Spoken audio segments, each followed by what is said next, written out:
महाराष्ट्रातील नागपूरमध्ये एक धक्कादायक आणि अतिशय हृदयद्रावक घटना समोर आली। एका विवाहित मुलीनं आणि तिच्या आईनं गळफास घेत आपला जीवन प्रवास संपवल्याची ही दुर्दैवी घटना आज सकाळी समोर आली। मिळालेल्या माहितीनुसार आई संगीता ढबाले आणि मुलगी आकांक्षा ब्रह्मे या दोघींनी आपला जीवन प्रवास संपवलाय।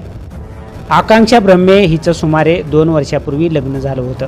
काही महिन्यापूर्वी तिने एका गोंडस मुलीला जन्मही दिला होता। मात्र त्या नवजात बाळाचा दुर्दैवी मृत्यू झाला। यानंतर आकांक्षा मानसिकदृष्ट्या खूपच खचली होती। या घटनेनंतर आकांक्षा आईकडं राहण्यास आली होती।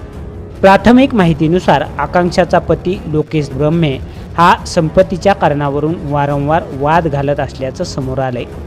या कौटुंबिक वादामुळं आणि सततच्या मानसिक तणावामुळं आकांक्षा ब्रह्मे त्रस्त होती, अशी माहिती स्थानिकांकडून मिळत आहे। याच पार्श्वभूमीवर त्यांनी हे टोकाचं पाऊल उचललं असावं असा प्राथमिक अंदाजसुद्धा व्यक्त केला जात आहे। घटनेची माहिती मिळताच नंदनवन पोलिसांनी तात्काळ घटनास्थळी धाव घेतली। या प्रकरणी पोलिसांनी आकस्मिक मृत्यूची नोंद केली असून पुढील तपास सुरू आहे।